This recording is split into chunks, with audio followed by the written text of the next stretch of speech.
তাহলে কি আমরা আহলে কোরআন আর আহলে হাদিস এটা জবান দিয়ে খালি দাবি রেখেছি?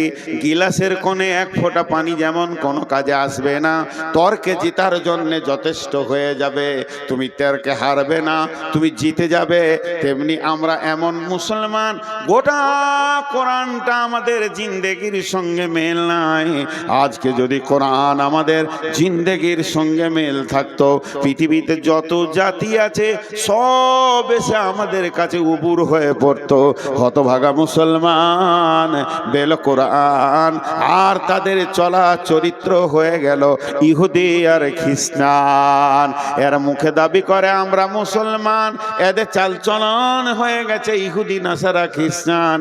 অতএব আল্লাহ তাবারাক ওয়া তাআলা বলেছেন, জাহারাল ফাসাদ ফিল বাররি ওয়াল বাহরি বিমা কাসাবাত আইদিন নাস।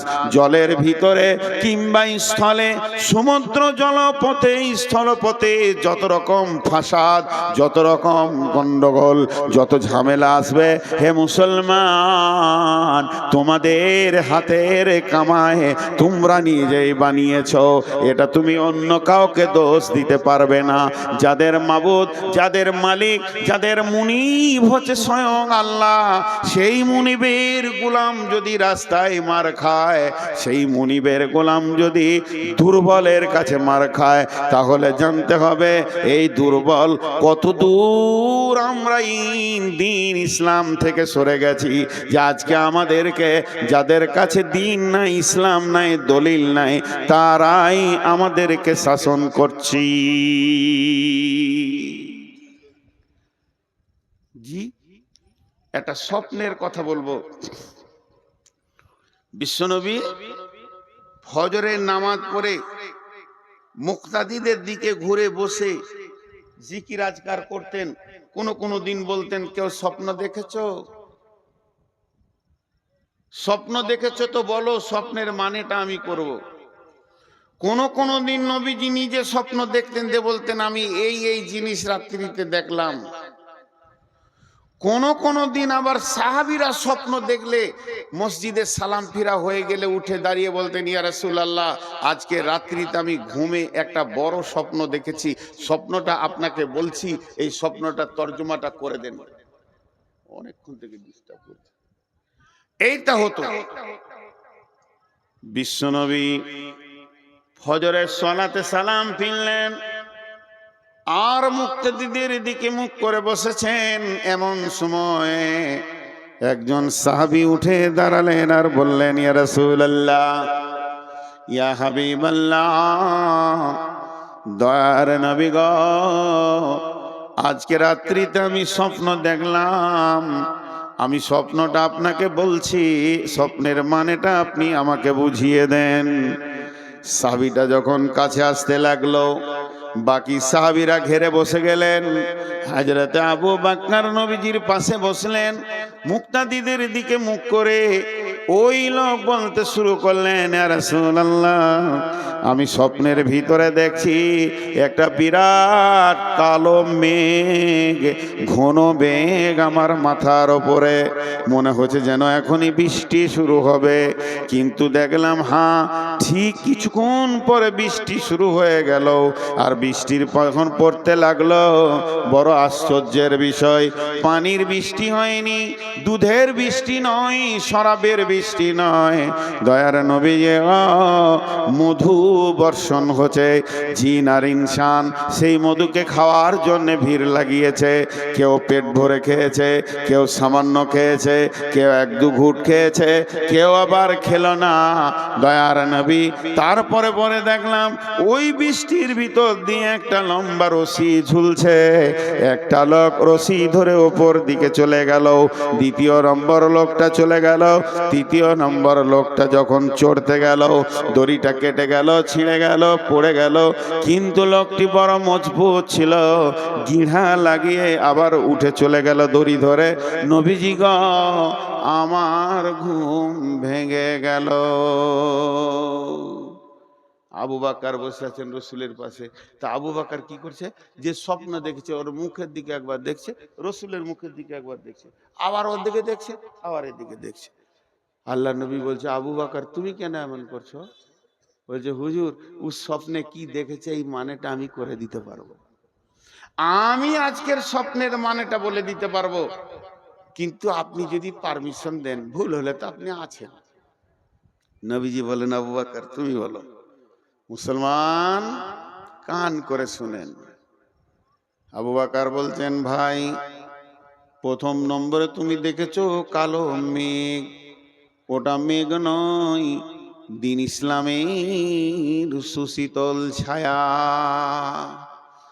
দুই নম্বরে দেখেছ ওই মেঘের মধু বর্ষণ হচ্ছে, ওটা মধু নয় রে বন্ধু, আল্লাহর কালাম পাক নাজিল হচ্ছে, কোরআন।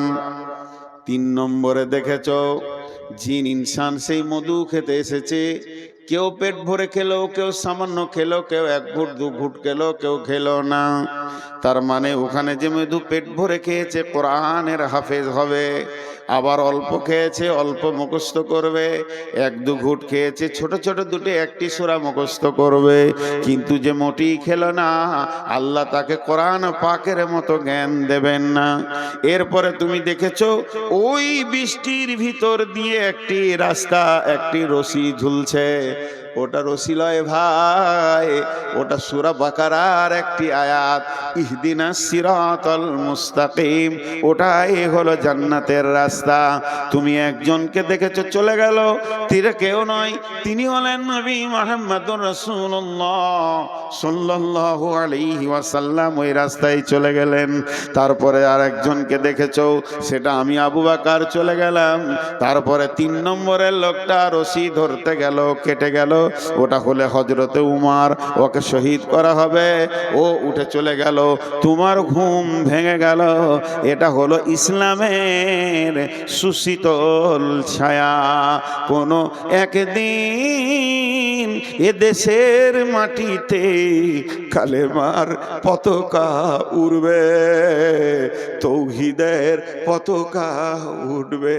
সেদিন মুসলমান দুঃখ বেদনা ভুলে হাসিতে দুলবে, হাসি আর খুশিতে দুলবে।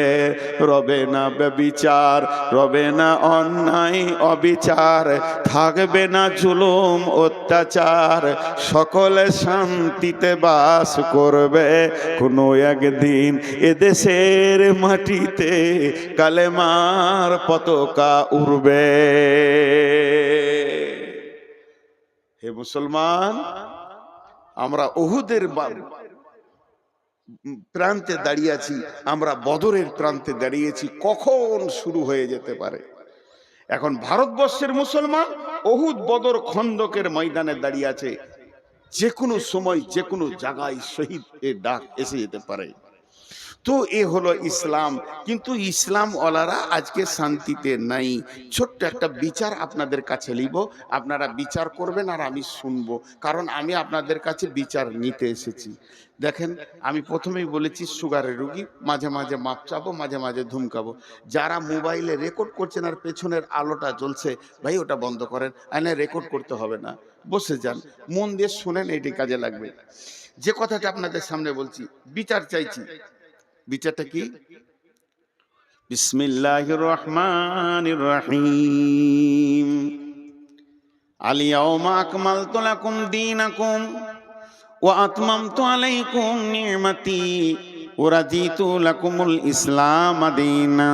আরেকবার বলছি, আল ইয়াউমা আকমালতু লাকুম দীনাকুম ওয়া আতমামতু আলাইকুম নি'মাতি ওয়া রাদিতু লাকুমুল ইসলাম দীনা। আল্লাহর নবী যখন, কেউ বলেছে এটা কোরআনের শেষ আয়াত, কোরআন যখন শুরু হলো প্রথম আয়াতটা ছিল ইকরা বিসমি রাব্বিকাল্লাযী খালাক, আর এটা নাজিল হয়েছিল গারে হীরাতে। কোন বিরাগী মনুদাসী হীরা গুহার মাঝে, কার বিরহে চোখের পানি ঝরাই সকাল সাঁঝে। ছাড়লো বাড়ি কিসের আশায়, বাঁধলো বাসা হীরা গুহায়, কার বিরহে আকুল আশা অন্তরে তার বাজে। কোন বিরাগী মনুদাসী হীরা গুহার মাঝে কি সাধনায় মগ্ন হলো কারবা প্রেমে মন মজিল কি সাধনায় মগ্ন হলো কারবা প্রেমে মন মজিল কারবা প্রেমে আকুল আশা অন্তরে তার বাজে কোন বিরাগী মন উদাসী হীরা গুহার মাঝে কি সাধ কিসের লোভে কিসের তরে ছাড়লো বাড়ি কিসের তরে বাঁধলো বাসা হীরা গুহায় ছাড়লো বাড়ি কিসের আশায় বাঁধলো বাসা হীরা গুহায় কার বিরহে আকুল আশা অন্তরে তার বাজে কোন বিরাগী মন উদাসী হীরা গুহার মাঝে প্রভু তারে করলো বরণ সারা জাহান মাঝে মন বিরাগী মন উদাসী হীরা গুহার মাঝে হঠাৎ হলো জানাজানি ওই চেয়ারটা দেন তাই পাশে আর কোরআন শিফটটা দিন আমি অনেকক্ষণ থেকে খুঁজছি হঠাৎ হলো জানাজানি হঠাৎ হলো জানাজানি কানাকানি আসলো প্রিয়র অসীম বাণী আধার ধারা ওজল হলো কোরআন অনুরের তাজে কোন বিরাগী মন উদাসী হীরা গুহার মাঝে সূর্য যত আলো না করতে পারে সূর্য আমেরিকাকে আলো করেছে কিন্তু এখন ভারতকে আঁধার রেখে দিয়েছে যত বড়ই সূর্য হোক না কেন একসাথে পৃথিবীকে আলো করতে পারবে না আমার আল্লাহর কালাম পাক সারা বিশ্বকে আলো করে দিয়েছে পায়খানার ভিতরেও দলিল দিয়ে দিয়েছে বিবির সঙ্গে কম্বলের ভিতরে গোপনে থাকবে সে দলিল বলে দিয়েছে আলো এমন একটা জায়গায় নাই যে ইসলামের আলো পৌঁছায়নি আর দিনের আলো সব জায়গায় পৌঁছে যাবে কারণ সূর্যের আলো সব জায়গায় না পৌঁছাতে পারে কিন্তু কোরআনের আলো সব জায়গায় পৌঁছে যাবে তাই একটা কথা বললেন কিসের বোঝা বহন্তরে গড়ল তারে যত্ন করে কার বিরহে আকুল আশা অন্তরে তার বাজে কোন বিরাগী মন উদাসী হীরা গুহার মাঝে শুরু হলো ইকরা দিয়ে এবার ইকরা দিয়ে শুরু হলো গাছটা উঠতে উঠতে আয়াত চলতে চলতে চলতে চলতে চলতে চলতে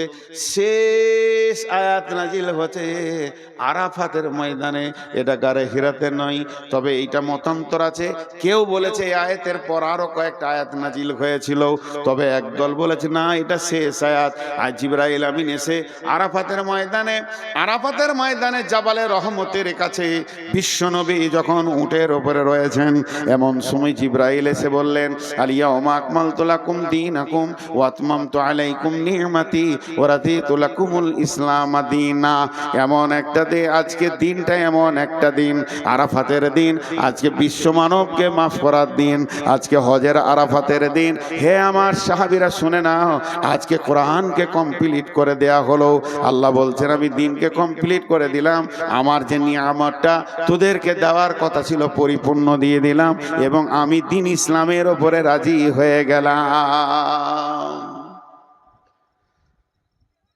আয়াতটা নাজিল হচ্ছে আবু বকর কাঁদছেন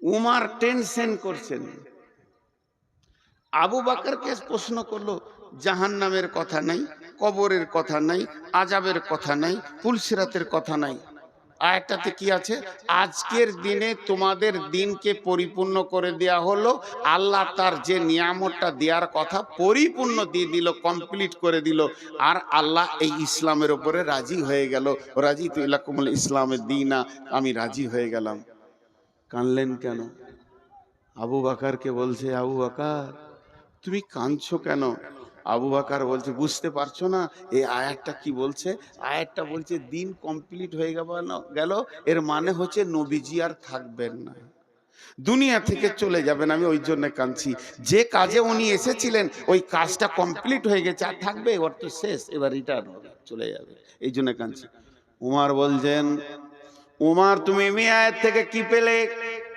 উমর উত্তর দিল যেদিন কোনো কাজ শুরু হয় প্রতিদিন কাজটা ওজন বাড়ে যখন কোনো কাজ শুরু হয় শুনেলেন একটা গ্রিল এই ফাঁকটা একটা গ্রিল বানাবো, একটা মসজিদে একটা গ্রিল বানাবেন।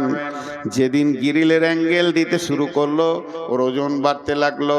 একটা করে অ্যাঙ্গেল মারবে, ঝাল দেবে, একটু করে ওজন বাড়বে, একটা করে অ্যাঙ্গেল দিবে, ঝাল দেবে, ওর ওজন বাড়বে, বাড়তে বাড়তে বাড়তে বাড়তে যেদিন কমপ্লিট হয়ে যাবে সেই দিন থেকে ওজন কমতে থাকবে, জং ধরবে, ছেড়ে যাবে, আর সেই ওজনটা থাকবে না।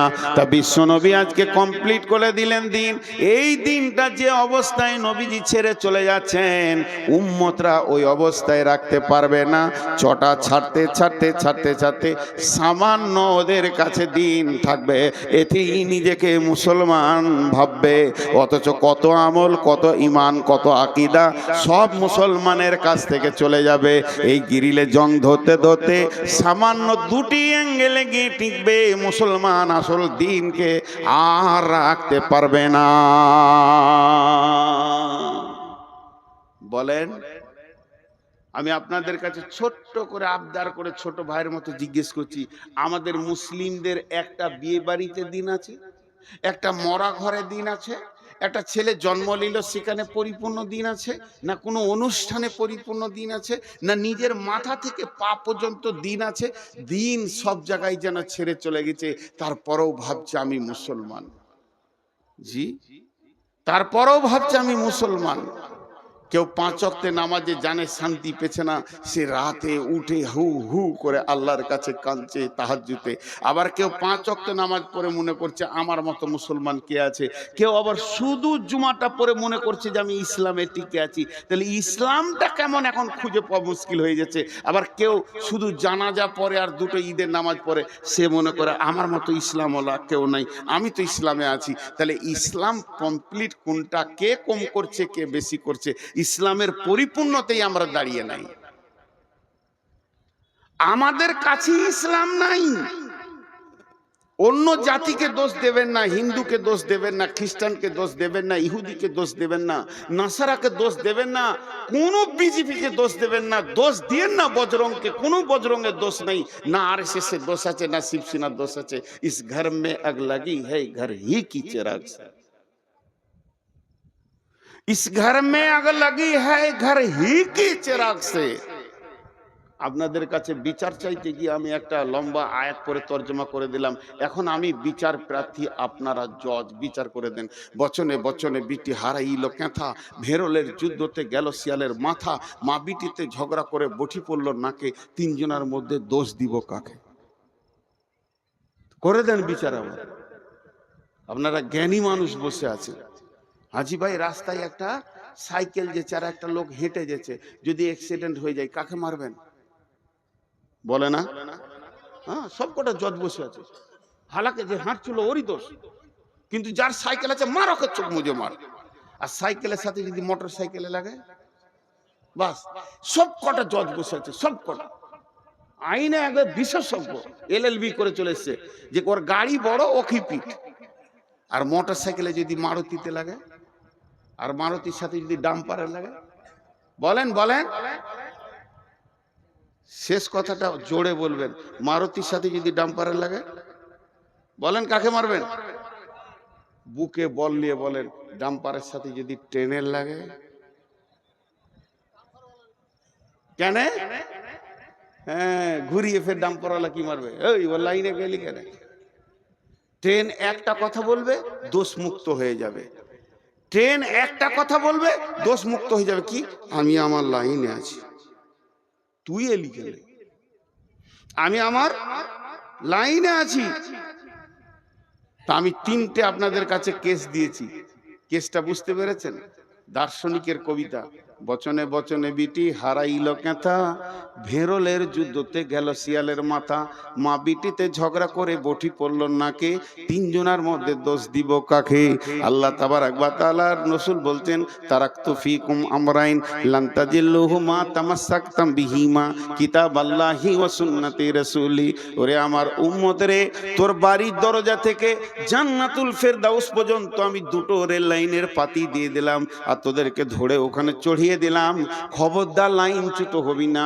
ধীরে ধীরে ধীরে ধীরে একদিন জান্নাতুল ফেরদাউসের চৌকাটা তুই পার হয়ে যাবি, তুই জান্নাতি হয়ে যাবি। উম্মত মধ্য রাস্তায় দেখে নিল আর নবী নাই, রাস্তা ছেড়ে দিয়ে অন্য রাস্তায় চলে গেল। আল্লাহ তাবারাক ওয়া তাআলা সূরা নামে বললেন, ফাত্তাবিউহু ওয়ালা তাত্তাবিউ সুবুলা, ফাত্তাবিউহু ওয়ালা তাত্তাবিউ সুবুলা। নবীর দেওয়া রাস্তায় তোমরা চলতে থাকো, অন্য রাস্তায় চলবে না। যদি অন্য রাস্তায় চলে যাও, ফাতাফাররাকা বিকুম আন সাবিলি, তাহলে আমার কাছ থেকে তুমি বহু দূরে সরে যাবে, তুমি আমাকে ডেকেও পাবে না, এত দূর সরে যাবে। যালিকুম ওয়াসাকুম বিহি লাআল্লাকুম তাকিলুন। আমি স্বয়ং আল্লাহ তোদেরকে ওসিয়ত করছি, যদি তোদের বিবেক থাকে তো তোরা বুঝবি। রাস্তা দিয়েছে আমাদেরকে। এবার আমার সঙ্গে অঙ্কটা বলেন, তারপরে বিচারটা শোনাবো। এটা 100-তে কত? 100-তে 100। তাহলে আমাদের সাথে কত পার্সেন্টেজ মেল খাবে? আপনারা যেমন আমিও তেমন, আপনাদের মধ্যে আমরা ভাই ভাই। আমি চেয়ারে বসেছি, এটা মাশওয়ারা সাপেক্ষ, কথা বলতে গেলে একটু উঁচু জায়গায় বসলে সবাই দেখতে পাবে, এই জন্য বসেছি। আমার জ্ঞান বেশি বলে চেয়ারে বসি নাই, আমার থেকে আরো উপরে বসে বাঁদর, তাহলে সে হাই স্কুলের হেডমাস্টার হয়ে যেত। তো আমাকে বাঁদরই ধরেন, কিন্তু আমি একটা কথা বলছি, আল্লাহ এটা 100-তে 100 দিয়েছে আমাদের চলার জন্য, রাস্তায় চলার জন্য। কিন্তু আমরা কতটা মানছি বলেন? কতটা মিলবে আমাদের সাথে? 5%, 2%? জি 2% মেনে নিলাম, 5% তর্কের জন্য, তাহলে 95 একে অ্যাভয়েড করে চলছি। এবার বিশ্বে মুসলিম যতগুলো আছে ওটাকে 100% ধরেন, অত্যাচার চলছে কতগুলোর উপরে? 5%-এর উপরে। আল্লাহর বড় দয়া, উচিত ছিল আল্লাহর গজব 95%-এর উপরে চলা, তার দিন কি সরে গেছে, কিন্তু আল্লাহ দয়া রেখেছে, আল্লাহ দয়া রেখেছে। আমি যে কবিতাটা আপনাদের জন্য বললাম, এর মানে হচ্ছে এক বুড়ি, ও বেটির বাড়ি চললো, বেটির বাড়ি গোঁধাইপুর, নাহলে ওই মালঞ্চা নদী পার করে ওই পারে মালঞ্চা বেটির বাড়ি। তো 1,03,000 টাকা একটা ছিঁড়া কাঁথাতে বেঁধেছে, দিয়ে দড়ি দিয়ে বেঁধে লেছে, এমনি করে বগলে নিয়ে চললো। চড়ে তো জানে না যে ছিঁড়া কাঁথায় কি টাকা আছে। তো ও যখন থেকে বাড়ি থেকে বের হয়েছে, ওর মুখটা বন্ধ নেই, ভেড় ভেড় ভেড় ভেড় ভেড় ভেড়, একটা কথা খালি বলছে, যা হবে হোক গা, কাঁথাটা যেন না হারাই, যা হবে হোক গা, কাঁথাটা না হারাই, যা হবে হোক গা, কাঁথাটা। লায়ে উঠছে, তখনও বলছে আমার যা হবে হোক গা, কাঁথা যেন না হারাই। মার্কা মারার ডাকাত ওখানেই ছিল, কাঁথা নিয়ে মেরে দিলে দৌড়। 10 টাকার বিচার করেন। চোরের না বুড়ি? বুড়ি। ভেড়লের যুদ্ধতে গেল শিয়ালের মাথা। ষাঁড় ভেড়া যদি একবার দুজনেতে লড়াই লেগে যায়, তো 1 সপ্তাহ 15 দিন পর্যন্ত লড়াই চলে। একটা ভেড়ার দলে যদি 2টো ষাঁড় ভেড়া থাকে, আর যদি সমান গায়ে বল হয়, ওরা ওকে তাকাবে তাকাবে, এ রাগ ওদের মাস পর্যন্ত মিটে না। খটাস খটাস, তা 2টা ভেড়া লড়ে গেছে, আর ওদের রাগ মিটছে না। সন্ধ্যা থেকে ওরা যুদ্ধ করেই গেছে, ফাঁকা মাঠে যুদ্ধ করেই গেছে। আর ভেড়াওয়ালা বলছে মরবি মরগার দেখে লিগা।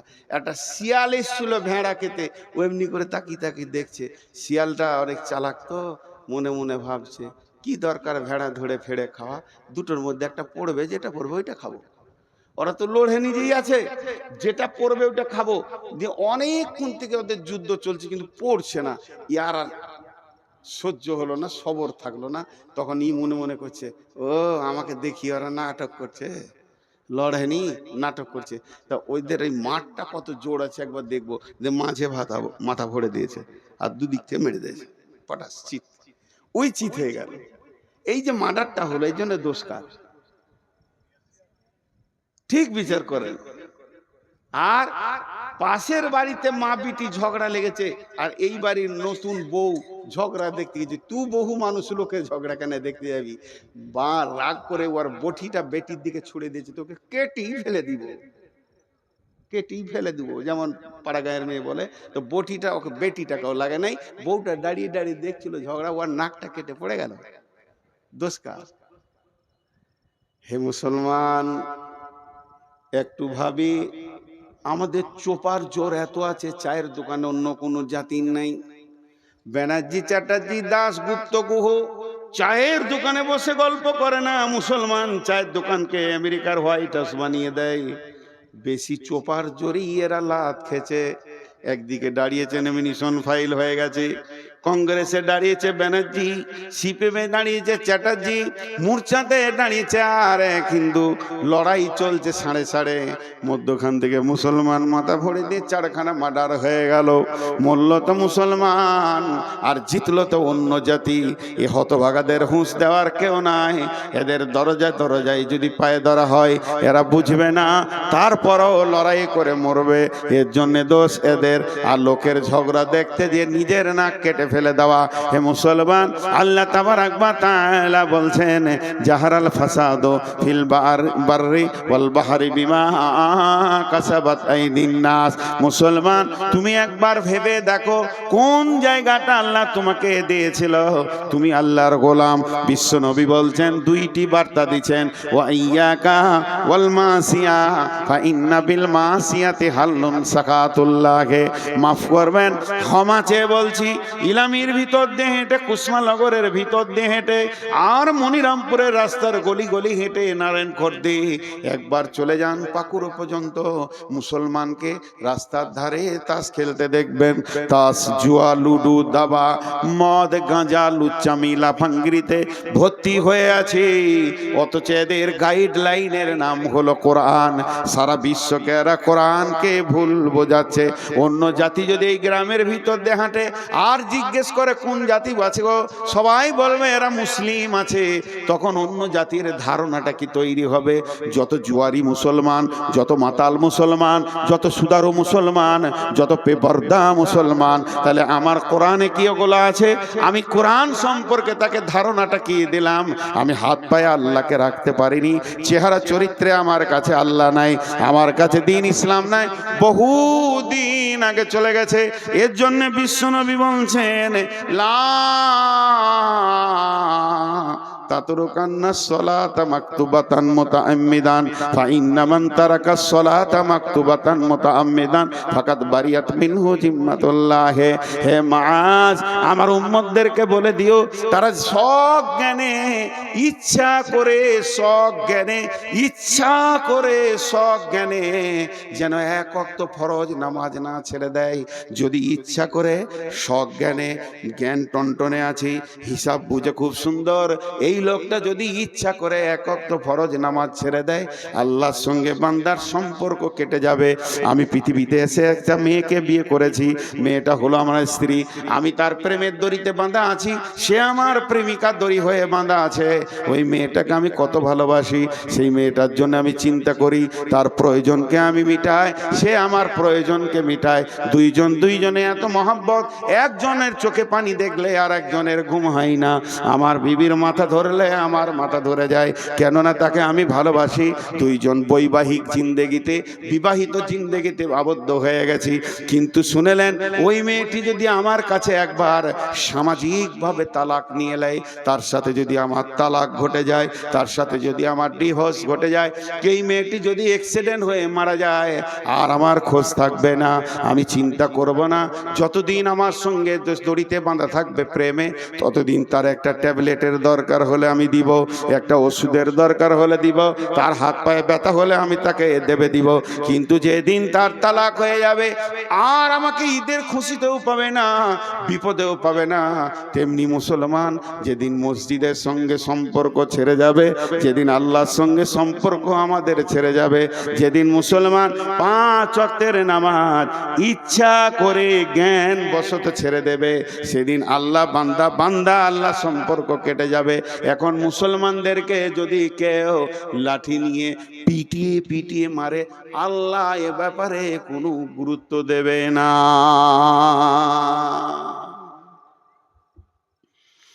আমরা মাবুদকে ছেড়ে দিয়েছি অনেক আগে, মাবুদ আমাদেরকে ছাড়েনি। এত জুলুম অত্যাচার চলছে, তাও বেনামাজির ভিড়। একটা খারাপ কথা বলবো, ওইটা ছাড়া আর আমার কাছে উদাহরণ কিছু নাই। আপনাদেরকে খারাপ লাগবে, তাও শুনতে হবে। এই জালসা করতে গিয়ে বহু লোক ডাকে আমার বাড়িতে চলেন, আমি যাই না। বহু লোক বলে এক কাপ চা খান, আমি খাই না। লোকে ভাবে অহংকার, ওইটা লয়, ওটার ভেজাল আছে, খুব শক্ত ওইটা খাওয়া। এক কাপ চায়ের কত দাম জানেন? 5 টাকা না, কোটি টাকা দিয়েও মিটানো যাবে না। আমি যদি কারো কাছে এক কাপ চা খেয়ে নিয়েছি তাহলে ও বিপদ করে দিয়েছি। হঠাৎ একদিন বর্ধমান গেছি কোনো কাজে, প্রতিদিন যদি এত গলা করে লোক দেখি আমার মনে থাকবে? আপনারা বলে মনে থাকবে?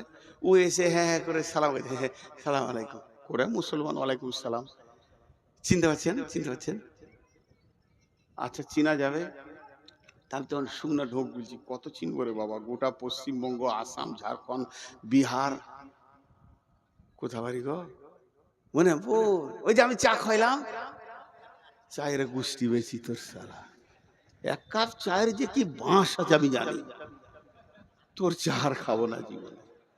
ওই চাও বমি করিয়ে ছাড়বে 17 বার দেখা হলে। এই যে চা খাইয়েছিলাম, পরিচিত আর কিছু খুঁজে পাই না। তো এই মনিরামপুরের একটা লোক আমাকে পাকুড় থেকে এনেছে, বাইকে করে পাকুড়ে তুলে দিয়েছে, আর এক কাপ চা খাইয়েছে। ওর দাবি কত যে ও শালাকে যেখানেই পাবো ওইটা বলবই আমি। আর আমি যে কি পাপ করেছিলাম ওইটা করে ওর গাড়িতে চেপে আর চাটা খেয়ে, আমার জীবনে আমার বাপ কেন এই পাপ থেকে বাঁচানো শিখাইনি। তো এবার ও বলবে। আমার একটা কথা এখানে, এটা আমি উদাহরণ দিচ্ছি আপনাদেরকে, উদাহরণ, আমার প্রত্যেকটা উদাহরণের ভিতরে গুরুত্ব আছে, শুনবেন। এই লোকটা বাইদি বাই কোনো কাজে আমার গ্রাম গেছে, ওর একটা ছেলেকে আমার মাদ্রাসায় ভর্তি করতে গিয়েছে। তো মনে মনে সারা ট্রেনে যেছে আর ভাবছে, রে নূর মোহাম্মদের সাথে দেখা হবে রে, চা খাইয়েছি, গাড়ি করে লেগেছি, ও এবার আমাকে মুসাফা করবে, কত ভালোবাসবে, নূর মোহাম্মদের সাথে দেখা হবে। ঠিক আছে, মাদ্রাসায় ছেলে ভর্তি করে জুমা মসজিদে জোহরের নামাজ পড়তে গেছে, আমিও নামাজ পড়তে গেছি। ও এসে আসসালামু আলাইকুম, প্রতিদিন তত লোক দেখছি, চিনতে পারলাম না। আমি চিনতে পারলাম না, এটা একবার বলছি, আর 100 বার বলছি, আমি চিনে ইচ্ছা করে পালিয়ে গেলাম। চিনি, নিজের বাড়ি মনিরামপুর। এই লোক আমাকে এক কাপ চা খাইয়েছে, আমি এমনি করে বেড় মেরে বাড়ি চলে গেলাম। আমার সঙ্গে কথা বলবো না আমি। এর মনটা কি বলবে? আমি এইটা খালি জিজ্ঞেস করছি, এই লোকটার মন কি বলবে? রে বেঈমান, তুই বলবি তোর জলসা আমি আর শুনবো? তোকে তো বুঝেলি নু, তোর গায়ে এসে তোর আসল চরিত্র খুলে গেল। ও কাউকে বলতে পারবে না, কিন্তু ওর ভিতরে ঘুরপাক খাবে, খাবে না? আর আমি ওকে পাল্টা বলছি, একবার শুনে খারাপ লাগবে, তোর এক কাপ চায়ের এত কুঁতকুঁতানি কেন? এক কাপ চা খেয়েছি, তোকে মুসাফা করে তোর সঙ্গে 2 ঘন্টা টাইম দিতে হবে, আমার কাজ নাই? বেশ করেছিলি, খাইয়েছিলি, তোকে তো আমি জোর করে বলিনি যে খাওয়া, আসেন খান করে ছেলে ভর্তি করে ঘর যা, ফাজলামো করিস না আমার সঙ্গে। আমার দাবিটা ঠিক আছে? এটাও ভুল, এটাও ভুল। এই যে একটা জিনিস আপনাদেরকে দেখালাম, কিন্তু আরেকটা কথা, কোরআনের আয়াত এখানে আমি ভরবো এটার ভিতরে। বিসমিল্লাহির রহমানির রহিম। ইয়া আইয়ুহাল ইনসানু মা গররাকা বিরাব্বিকাল কারীম আল্লাযী খালাকাকা ফাসাওয়াকা ফাআদালাক ফি আইয়ি সূরাতিন মা শাআ রাক্কাবাক কাল্লা বাল তুকাযযিবুনা বিদ্দীন ওয়া ইন্না আলাইকুম লাহাফিযীন। মেয়েদের একটা ভুল ধারণা আছে, মেয়েদের একটা ভুল ধারণা আছে। আল্লাহ রস্তে বলছি, আয়াত কটা তর্জমা শুনেন দিয়ে আজকের মতো শেষ করে দিব। মেয়েদের একটা ভুল ধারণা আছে, 3 বার বললাম। কি ভুল ধারণা? বাপের সঙ্গে বেটির একটা ভালো সম্পর্ক থাকে, বাপ বেটি একটা মহব্বত আলাদা, আর মায়ের সঙ্গে বেটার আবার মহব্বত বেশি থাকে। কেন? বিবিকে যদি বলা হয় যে চা গরম করে দাও, তো 1 কাপ চা খায়, খাও গা, তোমার কোনো কথা নাই, খালি ঘুরবে ফিরবে, চা করো তো আমি পারবো না, ও দোকানে খেয়ে লাগা। বেটি বলবে বাপকে, আব্বা বসেন আমি করি। বেটি বাপের ব্যথা বুঝে। আর বেটা মায়ের ব্যথা বুঝে। বেটা সিয়ানা হয়ে গেলে মা আর ওর স্বামীকে কিছু বলবে না, খালি বেটাকে ডেকে পিস পিস করে বলবে, বেটা এটা লিয়াই, এটা লিয়াই, কাজে সেরে নিলে বেটাকে লিয়া। এটা মহব্বত হয়। মা বেটার মহব্বত চলতে চলতে চলতে চলতে বেটার বিয়ে হয়ে গেল।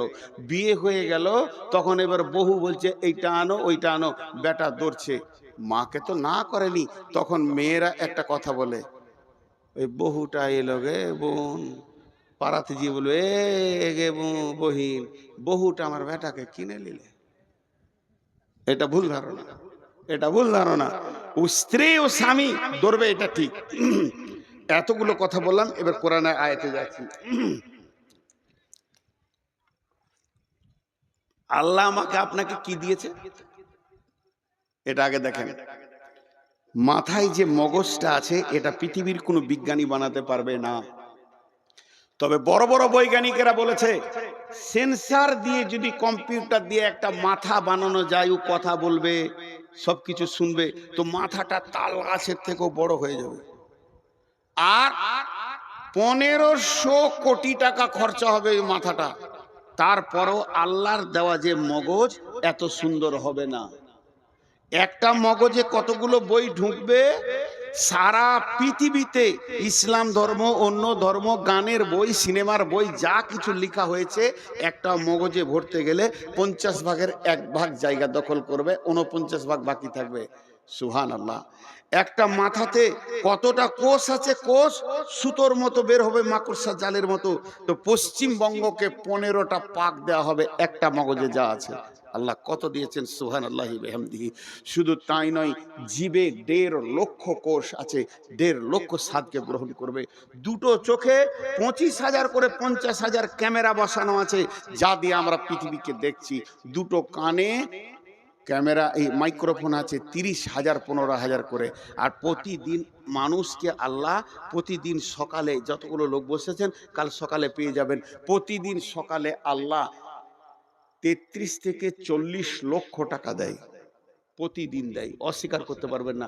একজন বিজ্ঞানী বলেছে আল্লাহ যে অক্সিজেনটা আমাদেরকে দিচ্ছে, যেটা প্রতিদিন আল্লাহর অক্সিজেনকে পুড়িয়ে কার্বন ডাই অক্সাইড বানিয়ে দিচ্ছি, এটা যদি কিনে ব্যবহার করতে হতো 40 লক্ষ টাকা লাগতো, কিন্তু এত সুন্দর অক্সিজেন পাওয়া যেত না। প্রতিদিন মিটাই আল্লাহ।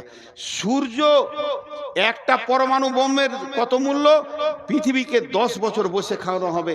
এইরকম সেকেন্ডে 1.5 লক্ষ পরমাণু ফাটছে, সূর্যর মুখে ভিতরে কত ফাটছে জানি না, তবেই সে আলোটা আজ পৃথিবীকে দিচ্ছে। এটা আল্লাহ প্রতিদিনের খরচা। আল্লাহর সংসারের খরচাটা যদি লিখা যায় তা শেষ করা যাবে না। আপনার ঘরে 10টা লোক 4 কোটি টাকা প্রতিদিন আল্লাহ দিচ্ছে, এটা আল্লাহর খরচ। আল্লাহ এবার কি বলছে, বিসমিল্লাহির রহমানির রহিম, ইয়া আইয়ুহাল ইনসানু মা গররাকা বিরব্বিকাল কারীম। হে মানুষের দল, তোদের কি হয়ে গেল রে? তোদেরকে কে ডুবিয়ে দিল রে? তোর প্রেমিক আল্লাহর কাছ থেকে তোদেরকে কে সরিয়ে দিল রে? কে তোদের পেছনে লেগেছিল? কে তোদেরকে সরিয়ে দিল তোর আল্লাহর কাছ থেকে? রব্বিকাল কারীম, সেই আল্লাহ কেমন আল্লাহ? আল্লাযী খালাকাকা ফাসাওয়া কাফাদালাক ফি আই সূরাতিম মা শাআ রাক্কাবাক। আমার আল্লাহ তোদেরকে স্তর বাই স্তর, স্তর বাই স্তর বানিয়েছে। কলিজাটা এখানে দিয়েছে, ফ্যাফসাটা এখানে দিয়েছে, লাঞ্চটা এখানে দিয়েছে, লিভারটা এখানে দিয়েছে, গোল ব্লাডারটা এখানে দিয়েছে। নিচে গেলে চাপে ফেটে যাবে, হালকা জিনিসগুলো এখানে, আবার হাড় দিয়ে প্রোটেকশন করে দিয়েছে। তোর পচন মাল নাড়ি ভুঁড়িটা নিচে দিয়েছে। যদি নাড়ি ভুঁড়ির নিচে কলিজাটা দিত, কেমন করে তুই বেঁচে থাকতিস বল? তোর ভিতরটা আল্লাহ নিজের হাত দিয়ে স্তর বাই স্তর সাজিয়েছে। ফি আইয়ি সূরাতিম মা শাআ রাক্কাবাক। তোর সুন্দর চেহারাটা, চামড়াটা শুধু কভার করে চাপিয়ে দেয়নি, এই চামড়ার উপরে এখানটাতে ভুরু দিয়েছে, চোখ দিয়েছে, চোখের পাতা দিয়েছে, চোখের পাতা দিয়েছে ময়লা যেন না ঢুকে, ওয়াইপিং করার জন্যে। শুধু তাই নয়, চোখের তারা দিয়েছে, তারার ভিতরে মণি দিয়েছে। 25 লোকের 50,000 ক্যামেরা দিয়ে পৃথিবী দেখাচ্ছে। এত এত খরচা যে আল্লাহ তোর পেছনে করছে। একবার তুই ভাব, নূর মোহাম্মদকে এক কাপ চা খাওয়ানোর পর তোকে একবার কথা বলেনি, তোর ঘরের ভিতরটা ঘুরপাক ঘুরপাক ঘুরপাক করছে, তাহলে আল্লাহ তোকে প্রতিদিন খরচা দেয় আর এত বড় বডি দিয়েছে, তারপরও আল্লাহ তোকে ডাকছে হাইয়া আলাস সালাহ হাইয়া আলাল ফালাহ। তখন তুই চায়ের দোকানে বিড়িটা ধরিয়ে দিলি, মসজিদে গেলি না। আল্লাহর দিলটা কেমন হচ্ছে একবার বল। এত দিয়েও এত দিয়েও এত দিয়েও তোকে পেছি না রে। আমি কি করেছিলাম তোদের বল, আমি কোন অপরাধ করেছি? এত দিয়েও প্রতিদিন দিছি, তারপরও তোদেরকে পেছি না। তবে শুনেলে কাল্লা বাল তুকাদ্দিবুনা বিদ্দিন, তোরা কেন এমন করছিস জানিস? তোদের একটাই রোগ, কিয়ামতটাকে তোরা মাথা থেকে উড়িয়ে দিয়েছিস, ডিলিট হয়ে গেছে। ওইটা যদি তোদের মনে থাকতো এটা করতে পারতিস না, আমি পাকড়াও করতাম। তবে তুই ভুলে যা, তোর বাপ ভুলে যাক, তোর গোষ্ঠী ভুলে যাক, তোর বংশ ভুলে যাক, তোর বন্ধু বান্ধব সব আমাকে ভুলে যা, কিন্তু আমি ভুলিনি তোর মতো বেঈমানের পেছনে। ওয়া ইন্না আলাইকুম লাহাফিদিন, আমি দুটো ফেরেশতা রেখে দিয়েছি সিবিআই এর মতো, কিরামান কাতিবিন, তারা সম্মানীয় লিখক। তোর দিলে তিলে তিলে তিলে তিলে তিলে রাতের অন্ধকারে গোপনে লেপের ভিতরে, পায়খানার ভিতরে, আর ভুট্টা ভুঁয়ে ধানের ভুঁয়ে তুই লুকে গিয়ে চুরি করছিস, জেনা করছিস, মদ খেছিস, সব যেন লিপিবদ্ধ হচ্ছে। ইয়ালামুনা মা তাফালুন ইন্নাল আবরারা লাফি নাঈম, যার ভালো হবে জান্নাতে চলে যাবি, ওই ইন্নাল ফুজ্জারা লাফি জাহিম, জাহান্নামে চলে যাবি। আমি কিন্তু তোকে শুধু একা ছেড়ে দিইনি, তোর পেছনে সিআইডি দিয়ে ছেড়েছি। কি হলো তোদের? এত দেওয়ার পর কেন আমার ঘরে তোরা আসিস না? তাই আল্লাহ বললেন ফাতারাব্বাসু হাত্তা ইয়াতিয়াল্লাহু বিআমরিহি ওয়াল্লাহু লা ইয়াহদিল কাওমাল ফাসিকিন। এই কটা সব ইউটিউবার বসে আছে, একটা যদি বাজে ছবি পায় বদদুয়া করে দেবো, বংশ শুধু পোকা মরে যাবে। হ্যাঁ, পাকা দাড়ি গো, সোনের মতো সাদা হয়ে গেছে, রুজবে না। কোনো বেটি ছেলে যদি আমাকে দেখে তো রুজবে না যে বুড়াকে বিয়ে করবো রে। আমার জালসার পেছনে দুদিকে দুটা ইয়ং মেয়ে দিয়েছে, অশালীন কাপড় পরা, এই ইউটিউবাররা ছবিতে দিয়েছে। এগুলো সহ্য হবে রে ভাই? সহ্য হবে? ওটা না দিলে কি তোর ভিউ বাড়তো না? না লোক শুনতো না? নূর মোহাম্মদের বায়ান শোনার জন্য হাজার আছে, দিবে না। এখন একটা কথা বলছি, একটা উদাহরণ দিয়েছি সাপের, তো বেদের ছবি দিয়েছে। তোর বাপ বেদে ছিল রে কুত্তা, বেদের ছবি দিয়ে দিয়েছে। তো আজকে আপনাদেরকে একটা উদাহরণ দিচ্ছি। হে মুসলমান, এবার এতক্ষণ যা বক্তব্য রাখলাম, এই বক্তব্যটা টোটাল একটা শব্দ হবে সমস্যা। বক্তব্যটা কি ছিল? সমস্যা। আমরা এই করছি, ওই করছি, আল্লাহ থেকে সরে গেছি, রসুল থেকে সরে গেছি। জি, আল্লাহ থেকে সরে গেছি, রসুল থেকে সরে গেছি। আচ্ছা, SIR চলছে আমাদের দেশে, খালি নামের একটু ভুল, হস্য ছিল দীর্ঘ হয়ে গেছে, বলছে চলবে না, ডিলিট। ও ভারতের নাগরিক লয়, এটা মানুষ করছে।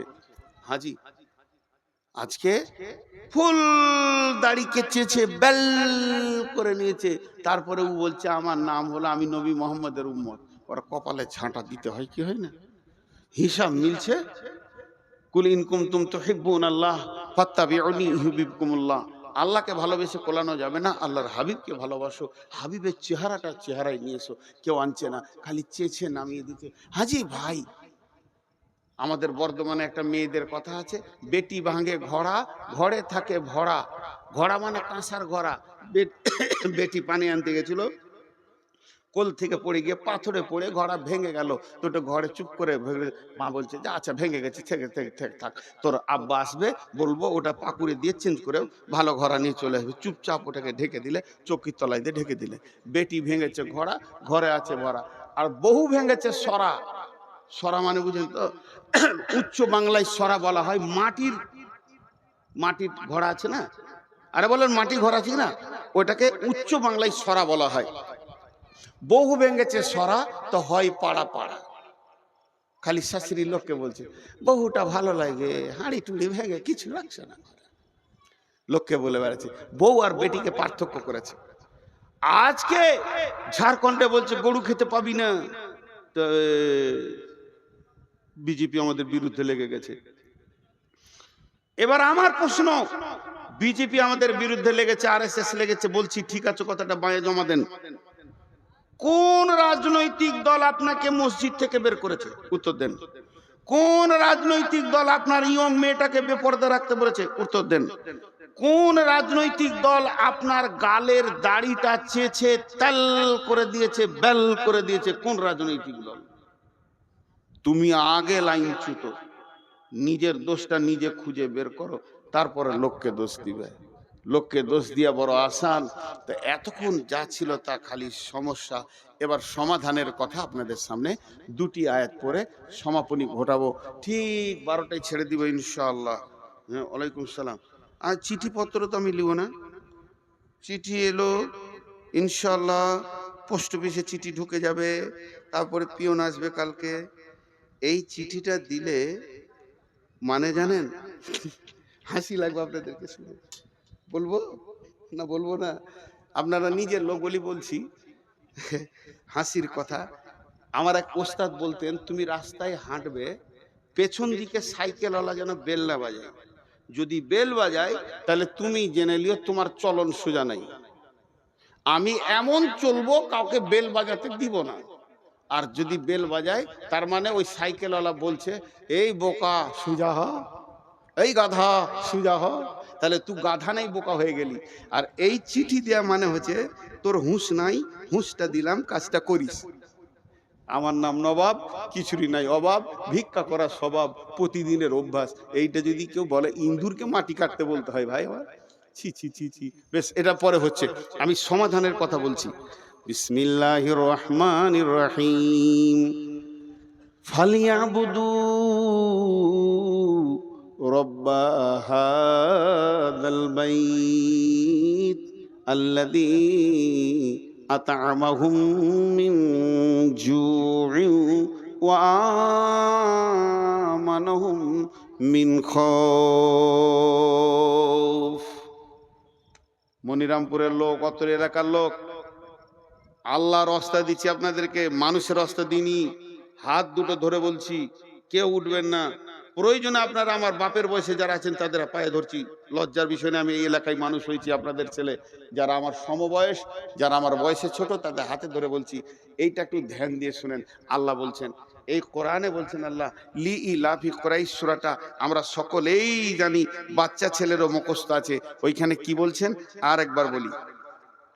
বিসমিল্লাহির রহমানির রহিম। ফালিয়াবুদু রব্ব হাযাল বাইত আল্লাযী আত'আমাহুম মিন জু'ইন ওয়া আমানাহুম মিন খাউফ।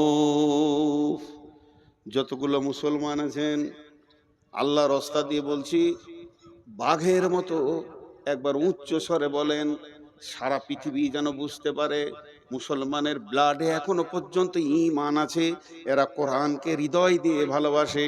এই গোটা কোরআনের ভিতরে একটা আয়াত ভুল আছে কি? জোরে বলেন। এটা জোরে হলো না। গোটা কোরআনের ভিতরে একটি আয়াত ভুল আছে কি? বলেন। একটা আয়াতে। এর উপরে আপনাদের কোনো ডাউট আছে কি? সন্দেহ আছে কি? নাই, যা আছে তা সত্য। আমি দুটি আয়াত আপনাদেরকে বললাম। আল্লাহ তাবারাক ওয়া তাআলা বলছে, তোকে কে মেরেছে, তোর পিঠের কে চামড়া তুলে নিয়েছে, তোকে কে টেনশনে ফেলে দিয়েছে, ওইগুলো সব ছুঁড়ে ফেলে দে। তুই একটা কাজ কর, ওই যে ঘরটা রয়েছে রাস্তার কোণে, ঘরটার মালিককে, মসজিদের মালিককে। আল্লাহ, এই আয়াতটা নাজিল হয়েছে কাবাকে কেন্দ্র করে, কিন্তু মসজিদের দিকে আঙুল দিয়ে বলা হবে, ফালিয়াবুদু রব্বা হাযাল বাইত। হে মুসলমানের দল, ওই ঘরের রবের তোমরা পূজা করো, ওই ঘরের মালিকের তোমরা পূজা করো। ওই ঘরের রব তোমাদেরকে কি দেবে, কি দেবে, কি ওয়াদা করেছে? আল্লাযী আত'আমাহুম মিন জু'। আল্লাযী আতামাকুম মিন জু'ইন, অভাবের সময় সচ্ছলতা দিবে, বরকতের ডালি ভরে দিবে। আর কি চাই, আর কি চাই? দ্বিতীয় নম্বর বলেছে ওয়া আমানাহুম মিন খৌফ, তোদেরকে বজরঙ্গে মারছে, বিজেপি মারছে, শিবসেনা মারছে, আরএসএস মারছে, ভয় করিস না, আমি রব তোদেরকে আমান দিব, নিরাপত্তা দিব। কেমন নিরাপত্তা দিব?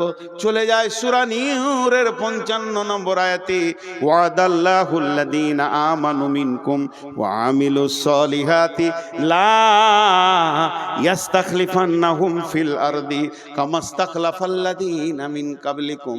আল্লাহ বলছে তোদের সঙ্গে আমি ওয়াদা করছি, হে আমার গোলাম, আমি রব, আমি আলেম নয়, মৌলবি নয়, নবী নয়, স্বয়ং রব, আমি আল্লাহ তোদের সঙ্গে ওয়াদা করছি, যারা তোরা ঈমান আনবি আর মসজিদে 100% ঢুকে যাবি, এই সারা পৃথিবীতে রাজত্বটা তোদের হাতে তুলে দিব।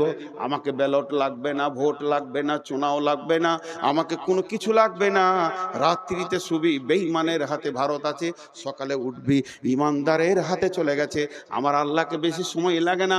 বাহরাইনের সম্রাট ছিল বেঈমান, রসুলের জানের দুশ্মন, একটি সাহাবীর চরিত্রে গোটা দেশটা রসুলের হাতে তুলে দিল। আল্লাহ তাবারাক ওয়া তাআলা বলছে, তোরা যখন কামেল ইমানদার হবি, ওই নরেন্দ্র মোদী বেঈমান হালাতে রাতে শুবে, ফজরে উঠে নিজেই কালেমা পড়ে আশহাদু আল্লা ইলাহা ইল্লাল্লাহু ওয়া আশহাদু আন্না মুহাম্মাদান আবদুহু ওয়া রাসূলুহু, ওকে কালেমা দিতে, অমিত শাহকে কালেমা দিতে, আদিত্যনাথ যোগীকে কালেমা দিতে আমাকে 1 মিনিট টাইম লাগবে না।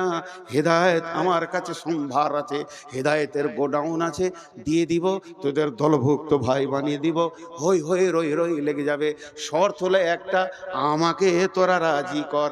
আর আমি যদি নারাজ থাকি, সারা জীবন লড়ে যাবি, পিঠের চামড়া চলে যাবে, বেঈমান হালাতে কবরে ঢুকবি, টুকরো টুকরো করে কেটে পিস করে ফেলে দেবে, তারপরেও তারা ফিরে আসতে পারবি না। আল্লাহ তাবারাক ওয়া তাআলা এই জন্য বললেন ফালিয়াবুদু রব্ব হাযাল বাইত, এটাই হলো সমাধান। সকলকে তওবা করতে হবে পূর্বের গুনার ব্যাপারে, আল্লাহর দরবারে ডুকরে কাঁদতে হবে এবং আল্লাহর দ্বীনকে মজবুত করে তুলে ধরতে হবে। সমাধানের কথা বললাম, অনেক লম্বা কথা আছে, কথা তো বহুত, কিন্তু কেউ আল্লাহর রাস্তায় উঠবেন না। আমি আপনাদের মেহমান, আমি আলেম না হলেও আমার সব থেকে বড় ডিগ্রি আজকে মেহমান। মেহমানকে ইজ্জত করেন। আমি আপনাদের কাছে 6টা মিনিট নিচ্ছি, 6 মিনিট কাউকে উঠতে দিব না, যত কষ্ট হোক ভাই বসেন। একবারে পুরো 12টা বেজে যাবে। আমি নিজে ওয়াদা করছি, নূর মোহাম্মদ, আপনার ঘড়ি নয়, আমার ঘড়িতে যখন 12টা বেজে যাবে, সকলের ঘড়িতে মেল হবে না, ভাববেন ওয়াদা ফেল করেছে। যখনই 12টা বেজে যাবে আমি দোয়া পড়ে ছেড়ে দেব, আজকের মতো সমাপনী ঘটিয়ে দেব। হানজালা আমার ছোট ভাই, জন্য নাম করে বলছি, তো ও যে মাদ্রাসাটা বানিয়েছে বড় ভালো লাগলো, বড় দিনী চেতনা বানিয়েছে।